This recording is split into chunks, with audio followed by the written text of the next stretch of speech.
its natural beauty and the beautiful mountains around the area. And this is also known for being home of most successful racing pigeon breeders or fanciers, like Mr. Joe Nemelka. And we have the opportunity today to interview him and have a loft visit here in his place in Utah. Thank you so much, Mr. Joe. I'm so happy to be here. Thank you. Letting me visit you here. Oh, of course. Thank you for in your backyard. And so we drove all the way from San Antonio, Texas. By the way, we are moving to Tacoma, Washington. And I mentioned to Joe Nemelka that, hey, you know, I'm passing by. Yeah. Maybe we can have a one-on-one interview.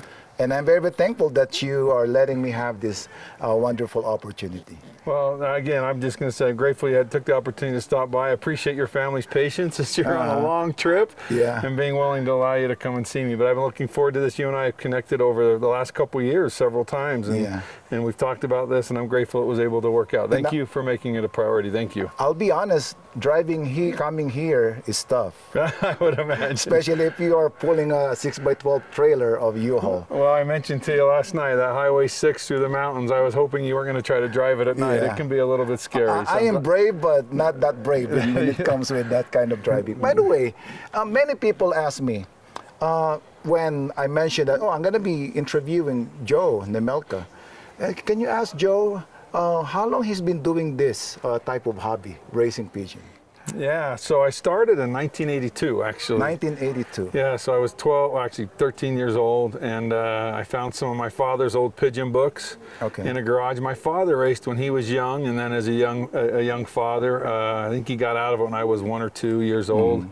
And I was just in the garage downstairs one time, and I found these old boxes, and as I started digging in them, I found some pigeon magazines, and I started reading them, and I found a book called Pigeon Fly Home, and it's just a tremendous little fiction book that I actually still read it every couple of years. It just brings back some special feelings and emotions, and I can still remember walking up the stairs in my house and saying, Dad, I want to get some pigeons. But I'm sorry to cut you. That time he doesn't have pigeons anymore. He does not have pigeons. No, my dad did not have racing pigeons at the time.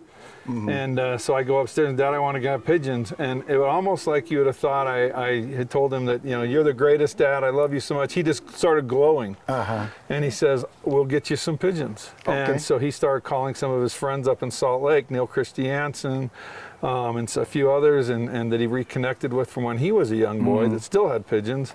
And as they say, the rest is history. So it started in '82. So you inherited it by blood. Yeah, my dad. Yep. You know, because you never witnessed your dad growing up having pigeons.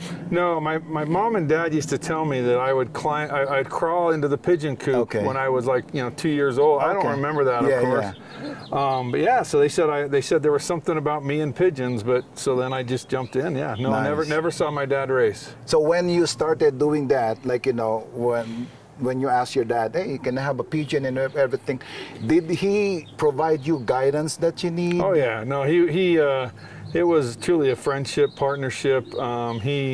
He started reading the books with me, and we talked about how to train. Now, he let me do the work, and it was something I was grateful for, is it wasn't like he stepped in and took over for me. He said, these are your pigeons, I'll help you. But he read some books. I mean, that's the one thing I used to do, is consume a lot of the old books, you know, the Methods of the Master books from John Lambrecht and a lot of others. The genetics, the how to care for them, feeding, everything. And then I also had a really great mentor that was actually here in Mapleton, which is where I was young. Norm Siemens, he was in Mapleton, he raced, and I just so happened to bump into him actually one time. I saw pigeons flying around his house. I'm like, those look like racing pigeons. So I knocked on the door, and he's like, yeah, those are racing pigeons. And he was another great mentor. But yeah, my dad and a few others, Dick Perry, I mean, I can think Gerald Richards, a whole bunch of guys when I was young, Neil Christiansen, of course. So he connected you to these fanciers also? Yeah, connected me into the network, and then it was great. And so, but I was the one that was racing. He was just, I'd ask him for advice. He didn't overstep his bounds and try to make it his hobby again, which I was grateful for. And then in high school, to be frank, I actually played sports. I played basketball and football.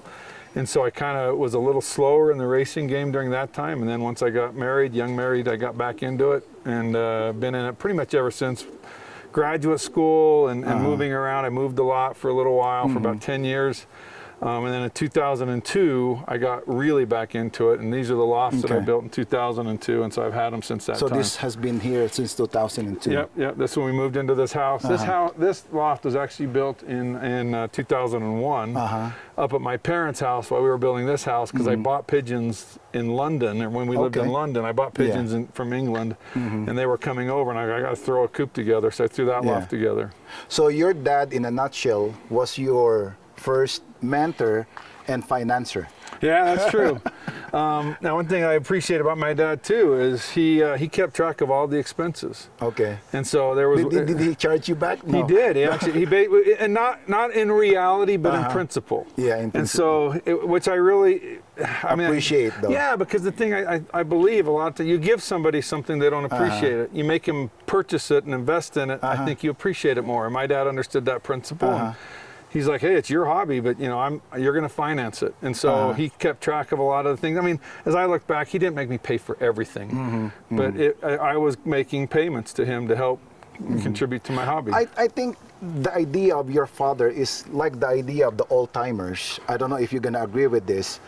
The pigeons will give what you provide to them. Absolutely. What is your take about that? No, I actually think just like everything in life, you get out of it what you put into it. Okay. You know what I mean? If you put more into it, you're going to get more out of it. If you don't put as much into it, you're not going to get out of it. That's where I think a lot of people who want to win, they like, oh, I want to win, and they go spend a whole bunch of money and they do all these things.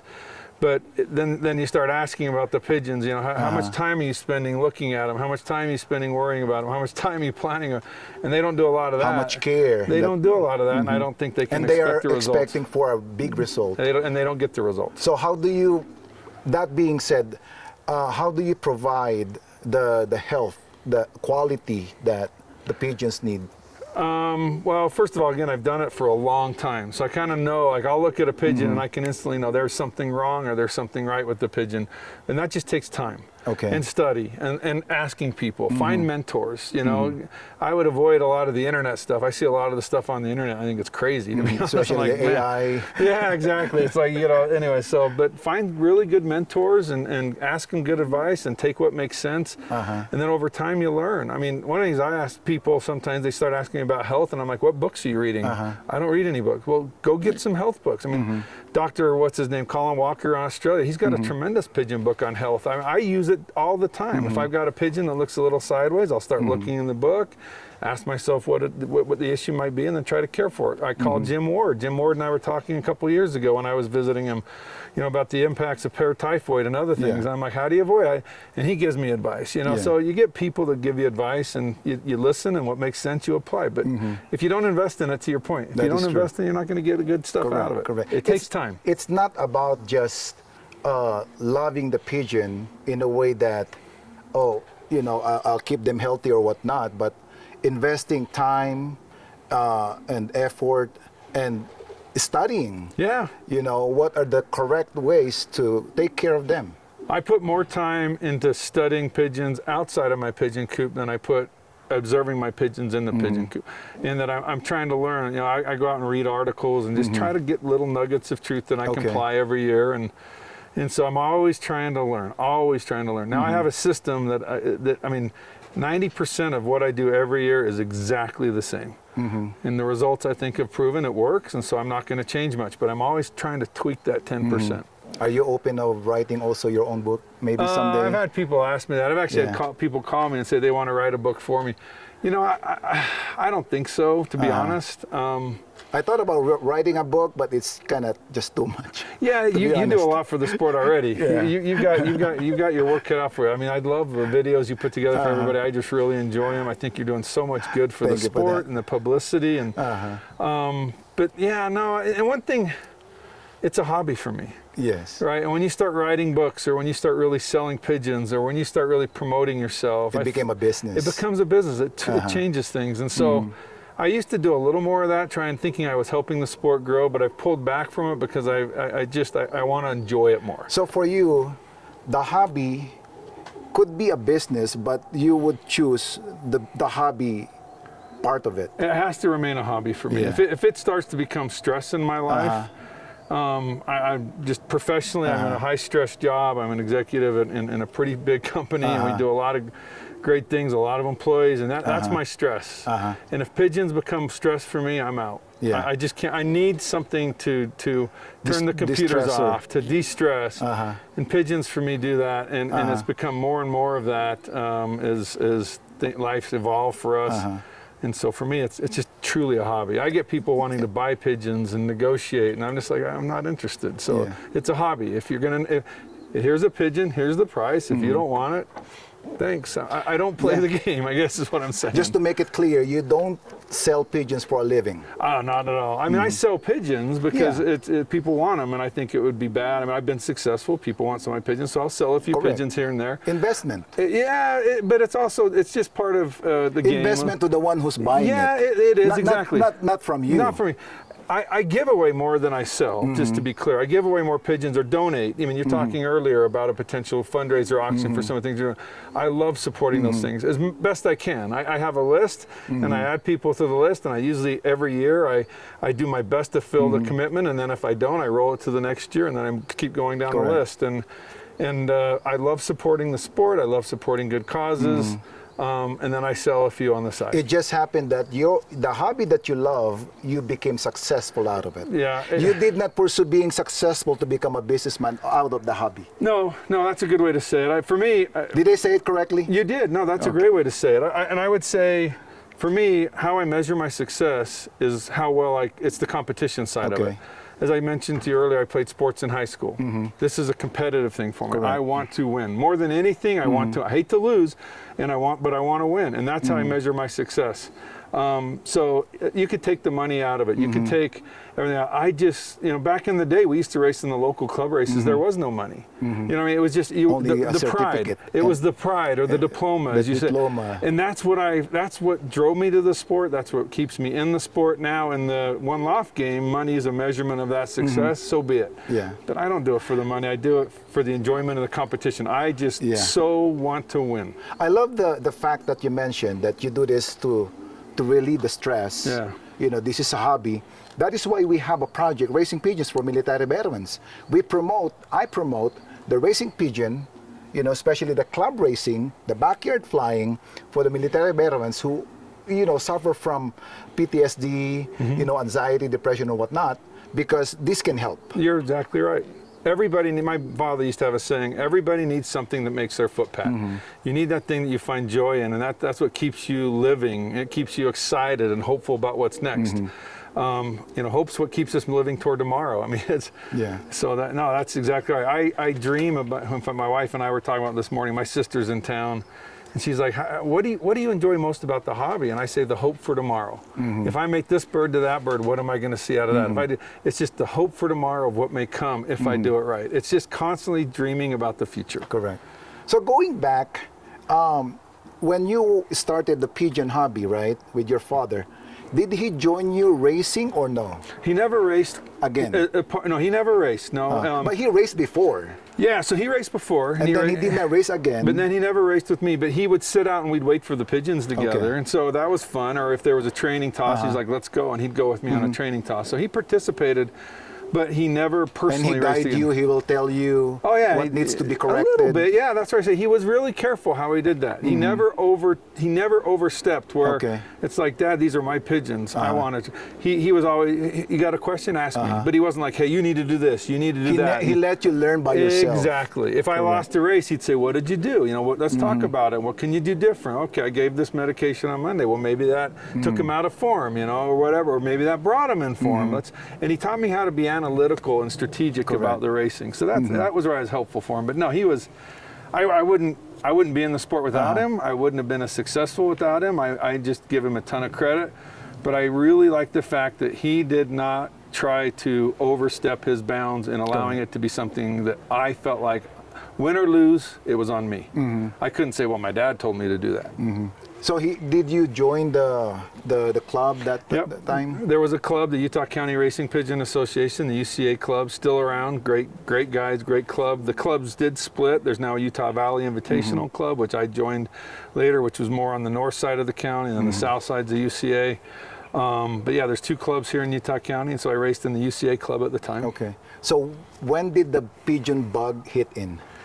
That's a good question. I actually think it hit the day I read that book. When I read Pigeon Fly Home, I was hooked, and I've been hooked ever since. And I've never, I mean, again, I had to lay that foundation professionally in my life to find success, and so I set pigeons to the side for a while.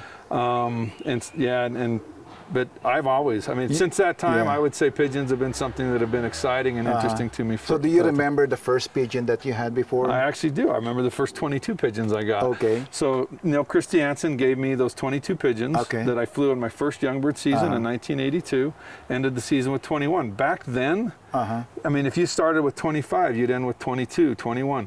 Now you start with 60 and you end with 10. There's just so much, and again, people ask those questions, the why, I don't know, but literally back then it was like, which pigeons am I going to carry over to my old bird team? Now it's like you just hope to have enough for an old bird team. It's so different how things have changed, and why, I don't know all the reasons why, but yeah, I still remember those 22 pigeons. I can still remember a lot of those numbers. I can still. Are they pedigreed or non-pedigreed? They were pedigreed pigeons from Neil Christiansen. When I say pedigree, I didn't get hard pedigrees for them, but I knew what they were out of, and we talked through them, and they were tremendous. Did you keep some bloodline of that? I don't have anything from that anymore. Again, I got out for about 10 years. I graduated from college here. I went to law school. Then I moved around with my job and to London. And then when we said we're coming back to Utah, I said, let's get back into the sport. And so I bought 10 pigeons over there in England and shipped them over here. And that was the foundation for where I started. And that became your foundation. And that's my foundation. And then I've supplemented pigeons from that. But I still, I mean, both of these pigeons have that. So well, this one actually doesn't. That one does have the blood. What can you tell about this one that I'm holding? So that is Something Royal 7118, 2017. She was the first ace pigeon in the California Classic. Okay. So, I mean, again, one of the premier races, I think, in the country, the California Classic. She's turned around and bred a bunch of good pigeons as well. Her mother is the De Bakker hen from Chris De Bakker in Belgium, a great flyer over there. Her sire is a bird called Klein Champion. Klein Champion is off of a Super Klein Lichtencock, which is one of the imports, and the Arden Hen. The Arden Hen was one of the imports. So those are some birds that I imported. This is so still down from that. So 2002 I brought them over, and she still got that bloodline in her. So this is a yellow eye, right? Am I correct? I actually, you know, I don't even know. I mean, I do know it's a yellow eye, but people ask me about eye sign all the time. I'll be honest, I believe in it zero, zippo. I don't care about their eye at all. And that's just me. And I know a lot of people really, really believe in eye sign, but I believe in it Let me just this much. Make it close to the camera here. Sure. So this is the one. And this one is an ace pigeon. 2017 California Classic. Super racing hen. So close band. That's a long keel. Oh. She gets that from the De Bakker side? De Bakker side. Nice. Nice. And how about that one that you're holding? So this one is the 2023 first ace pigeon in the blue bucket. Okay. So, and they are half sisters, and you're going to find that they handle very different, actually. So this one is a little more narrow. So that comes from her sire. Her sire is an inbred son of a cock called Argenton, which is from Jos Goosen. Jos Goosen's from Holland, a tremendous flyer. The keel of that one is longer. Yeah, so that, again, it gets back to different, the sires are different, but these are half sisters. They're half sisters. So both first ace pigeons, and she has looks like more of a pearl eye, actually. So yeah, so she has more of a pearl eye. And she's a 23, so this is her second year breeding for me. First ace pigeon, blue bucket. Again, pretty awesome to have two half sisters that are both ace pigeons. She's bred well. We'll see what happens with her. She's still young. But yeah, so she is a tremendous racer as well. I mean, again, just two points. First of all, I don't like the way she handles nearly as much as this hen, and you probably already. I don't want to say anything. No, you can say it. So this is a point that I'm going to make. So I don't like the way she handles as much as this hen handles. Very nice, tight vents. Longer, just very, very beautifully in the hen. This pigeon doesn't handle as nice. But at the end of the day, what matters? Yes. For me, I'm not taking these pigeons to show. So a first ace pigeon. I mean, come on. So this is where I get people.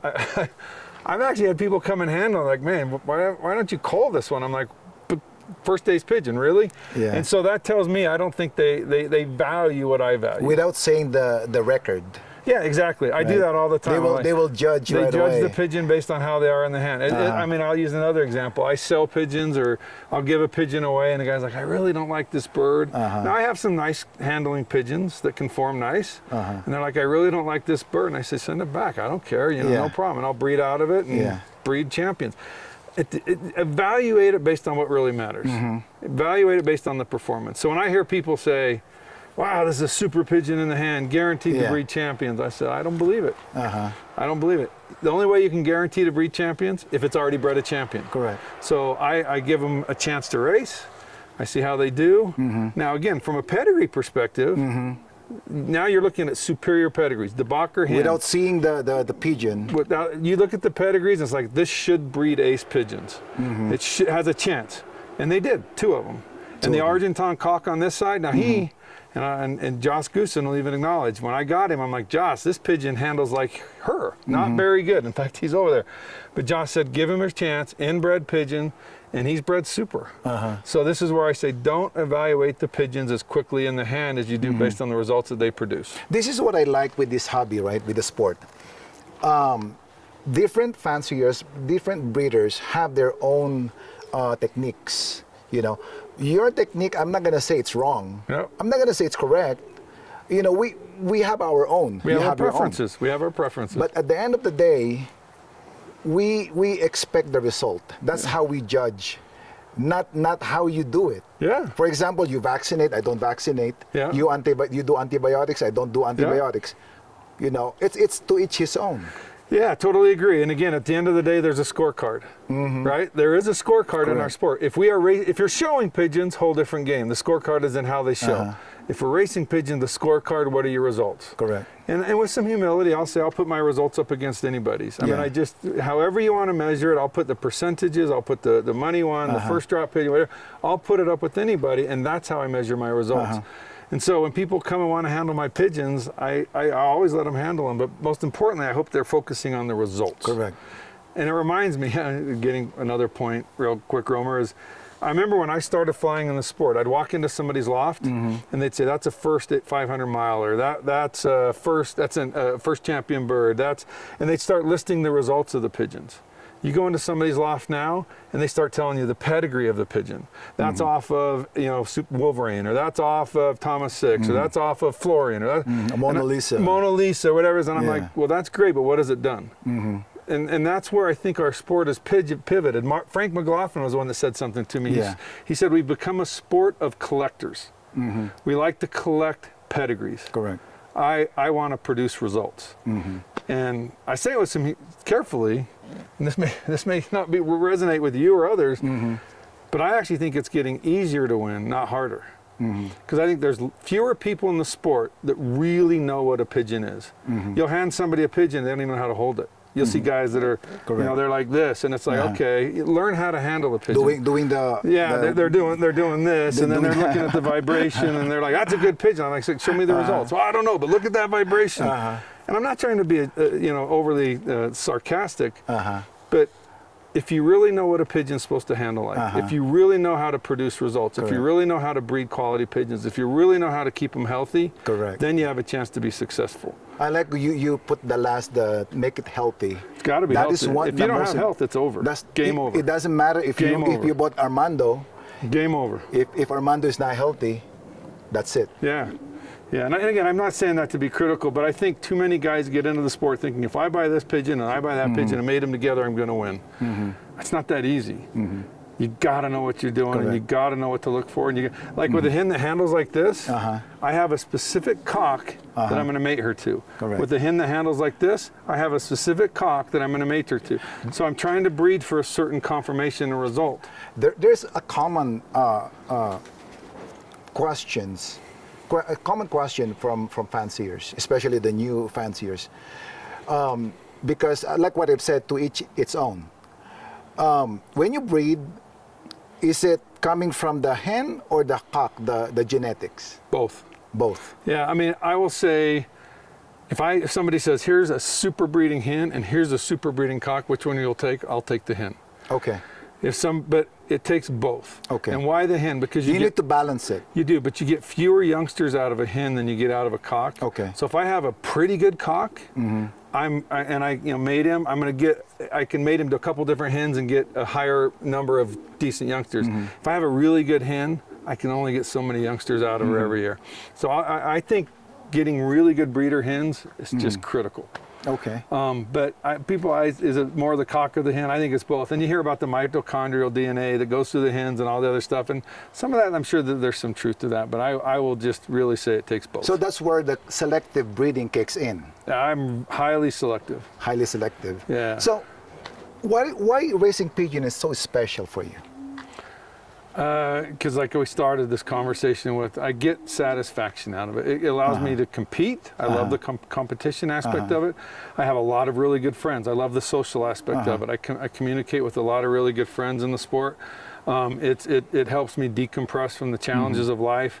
It just does what a hobby should do for me. And it creates friends. Yeah, there's a great network. Imagine that I'm from San Antonio and here now we are. We're friends. There Yeah, you go. absolutely. I can go anywhere in the world, and if I get on Facebook, I can make friends with somebody and connect with them in the sport. And I've done it.